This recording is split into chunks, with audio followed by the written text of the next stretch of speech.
My name is Randy, and I'm a tool and die maker's apprentice.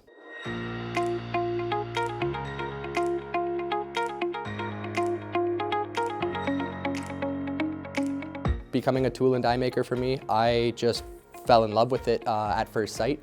I had no idea what it was getting into it. I just started a job in a factory and worked in the close proximity of tool and die makers. And just seeing how much they were relied upon to keep the factory moving is what gained my interest initially. You always hear people talk that they don't want to do the same thing every day. This is as close as you can get. There are jobs that happen where it becomes tedious. There's days that are longer than others, but in the general aspect of the job, it's a new thing every day. My number one reason to get up and go to work is my passion for my work. I truly enjoy what I do, so that gets me up every morning very early, and I do quite a long drive to work to do it, but you gotta do what you gotta do for what you love. As a tool and die maker, some of your responsibilities, it's fairly broad.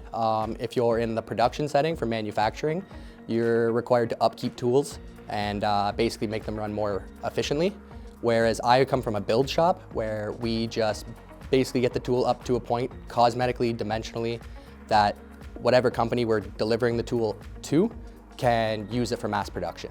It depends if you're working with plastics, working with metal. There's such a broad aspect of what you could be doing. Anywhere from dimensional inspection to checking screws on the die to make sure that everything's safe. The biggest misconception, the one that I've, being a tool and die maker, that I heard from day one was that it's a dying trade.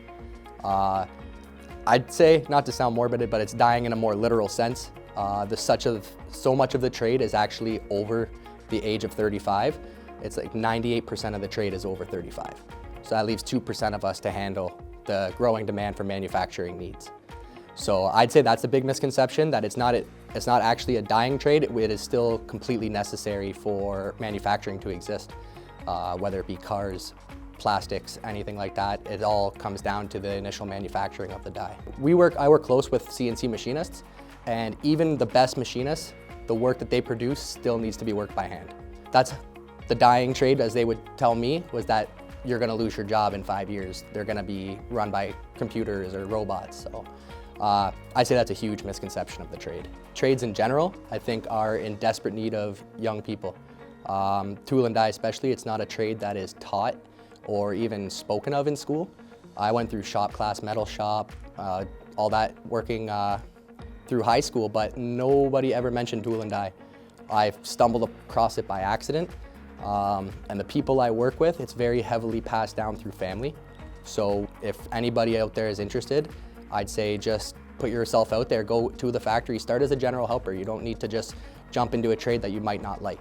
Just go put yourself in that situation. Maybe you hate it, but there's so many trades out there, tool and die being one of them, that there's a trade for everybody, whether it's cooking or floral, anything. There's something out there for everybody.